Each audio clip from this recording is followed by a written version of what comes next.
Prabun. Kita semua, saya bersaksi bahwa lebih dari 20 tahun lalu saya diselamatkan Tuhan Yesus Kristus. Amin, mantap, puji Tuhan. Dan setelah itu banyak kejadian-kejadian yang saya kira tidak lain daripada mukjizat. Waktu itu saya alami yang namanya krisis moneter, krisis ekonomi yang melanda dan menimpa negara kita. Saya di antara 1.700 pengusaha yang kena musibah ekonomi dan saya hampir bangkrut.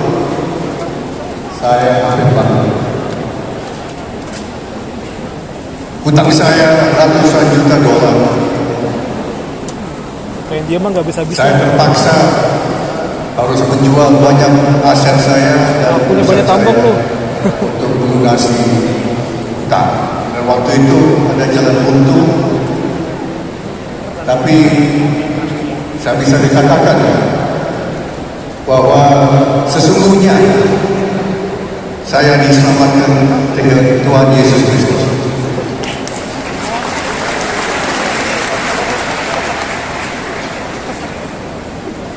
Tuhan Yesus Kristus adalah kebenaran. Firman-Nya adalah kebenaran. Dan banyak kejadian-kejadian yang saya bersaksi yang memperkuat iman saya. Mungkin satu kejadian yang saya bisa cerita. Tahun 2005 saya tinggal di luar negeri. Saya tinggal di London, ibu kota Inggris. Saya punya usaha di beberapa negara, di Amerika, di Azerbaijan, di Kazakhstan. Waktu itu ada bencana alam di Amerika, di kota New Orleans. Ratusan ribu warga New Orleans kena musibah banjir yang seperti kita alami di Sumatera Utara, Aceh dan Sumatera Barat. Ratusan ribu orang Amerika jadi pengungsi dan saya membantu sebagian mereka dengan uang dan ada bantuan lainnya. Saya bantu melalui kantor saya di Texas, di kota yang namanya Houston, Texas. Saya punya kantor cukup besar. Dan melalui kantor saya membantu pengungsi-pengungsi dari New Orleans. Satu ketika, saya lagi kerja di rumah, di ruang kerja saya tiba-tiba berpikir, gimana mereka perlu bantuan. So saya telepon ke kantor saya di Texas. Saya bicara dengan kepala kantor saya, orang Amerika, kulit putih, dia manajer saya, namanya April, bahasa Indonesia April. Kan dia lahir bulan April, saya nggak tahu. So saya bertanya, April, how are the people that we're helping? Are they okay? Gimana orang-orang yang kita bantu? Mereka sehat, mereka okay? Kita bantu dengan berbagai macam selimut, tempat tidur, pakaian, uang, makanan, kita bantu. So dia tanya sama saya, Mr. Hashim, what do you have in mind? Mr. Hashim, Anda lagi berpikir apa? Gimana? April, saya jawab, kalau perlu mereka bantuan, saya mau bantu. Mr. Hashim mau bantu berapa? Dengan berupa apa? Saya bilang, bukan uang. Kita bantu. Mr. Hashim, how much you want to help? Oke, yang $50,000. $50,000. Oke, Mr. Hashim, saya akan tanya sama gereja.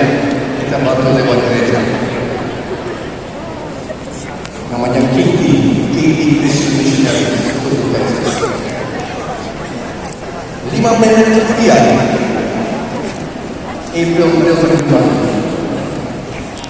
Mr. Hashim, a miracle just happened. Terjadi mujizat. What is it? Apa yang terjadi? Mr. Hashim, I asked form, namanya form. I asked form,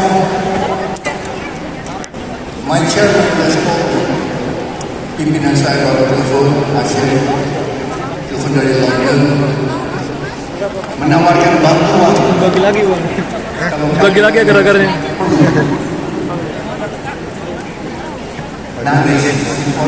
Oh lilinnya. Oh iya lilin. Berapa Mr. Hashim menawarkan kalau perlu hari ini kita bisa kasih bantuan $50,000. Si perempuan itu mulai menangis. Dia Sorry ya. berdoa Yesus. Karena kami kehabisan uang. Kami berdoa untuk $35,000. Saya orang Indonesia. Dari sini udah semua kak perjamuannya. Tinggal di Inggris. Bisa orang Sorry ya. miskin banyak yang mengungsi dari New Orleans ke Texas. Adakah yang Dan mereka meminta bantuan $35,000. Tuhan Yesus menjawab dengan $50,000.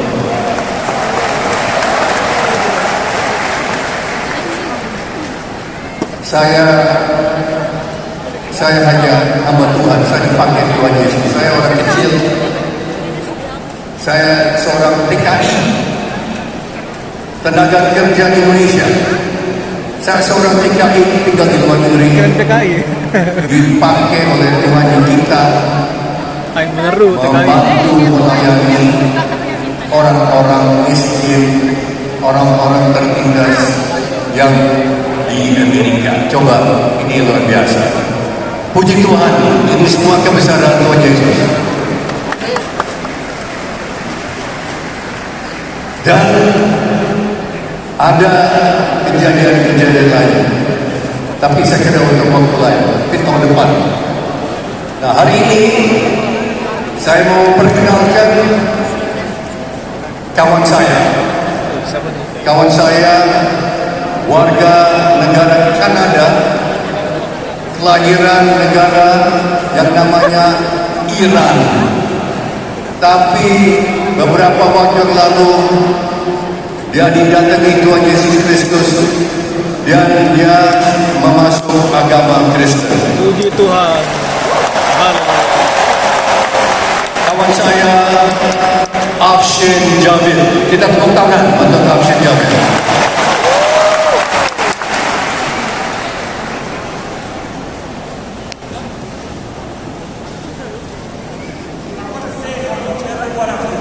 Halo untuk semuanya.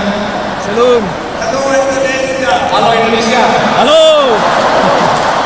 Blessing of the Lord be upon you, Indonesia. Berkat Tuhan melimpah buat Indonesia. This is the day that the Lord has made. Ini harinya Tuhan. This is the day that the Lord has made. Hari ini harinya Tuhan. And we must expect great things. Mari kita harapkan hal besar.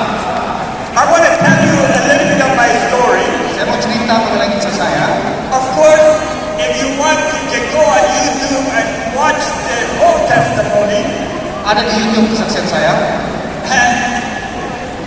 But I want to tell you a part of my own story. Ini bagian dari kisah saya. I was born to a Muslim family. Saya lahir dari agama lain.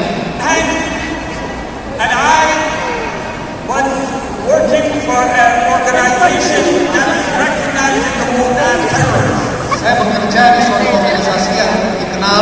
sebagai teroris. And I want you to go to the United States to do nothing. Dan saya mau ke Amerika melakukan hal yang jahat. But in 1989, I was arrested in Malaysia having 30 passports. Tapi di tahun 89 saya ditangkap di Malaysia. Saya punya 40 paspor palsu ini. And I was in jail. Dan saya di penjara. And I was praying every single day. Saya di penjara doa terus setiap hari. Because that's how I grew up. Karena saya dididik begitu. I read the Holy Book every day. Saya baca kitab suci tiap hari. I had memorized 2/3 of the book. Saya ingat begitu 2/3 saya ingat. One day as I was praying, Satu saat saya berdoa, suddenly a man appeared in front of me. tiba-tiba ada satu orang yang muncul di depan saya. And his whole gift was light and shining like light. Dia orang tersebut bersinar sangat terang. And that scared me. Dan itu mengagetkan saya. Because I knew two things about him. Dan ada dua hal mengenai dia. That he is holy and he is just. Bahwa dia itu suci dan dia adil. And I knew no matter how much I have prayed, I am not holy and I am not just. Dan saya sadar seberapa banyak pun saya berdoa, saya tidak lulus dan saya juga tidak adil. And I knew because he is holy, he has to kill me. Dan saya tahu dia kudus beberapa dia menampakkan diri depan saya. But I didn't want to die. Tapi saya tidak mau mati karena saya takut dia akan membunuh saya. So I ran to the corner, Dan saya lari ke ujung kamar, held my head in my arms, saya lindungi kepala saya, and asked, forgive me, forgive me, forgive me. dan saya minta ampun kepada sosok tersebut. Because I had heard God is forgiving the merciful. Karena saya dengar Tuhan Maha Pengampun Penyayang. But I had never seen an example of His mercy or forgiveness. Tapi saya nggak pernah melihat contoh dari belas kasihan dan pengampunannya. I was taught that you have to die, wait for the day of judgment, then you will know you are forgiven. Saya diajarkan saya harus mati dulu untuk dari pengampunan baru dapat pengampunan. But I needed forgiveness that day. Tapi saya dapatkan pengampunan hari ini. And I didn't think He will forgive me. Tapi saya tidak pikir saya akan diampuni. As I was repeating and shouting, forgive me, Saya terus berteriak ampuni saya, I was completely hopeless. dan saya tidak ada harapan lagi. But I felt the touch on my shoulder, Dan saya merasa ada sentuhan di pundak, and He said to me, I forgive you. dan orang ini bilang, aku ampuni kau. And His voice pierced my soul. Dan hadiratnya itu menembus jiwa saya.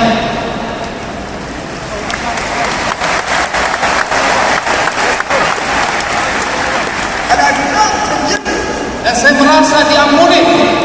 And I didn't understand it. Dan saya tidak mengerti hal itu. I said, only God can do it.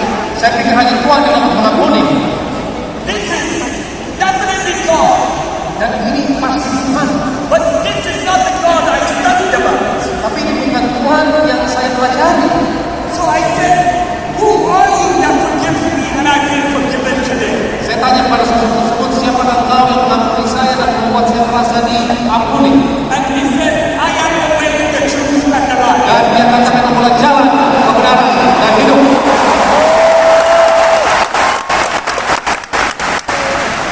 But I didn't understand. Tapi saya nggak ngerti.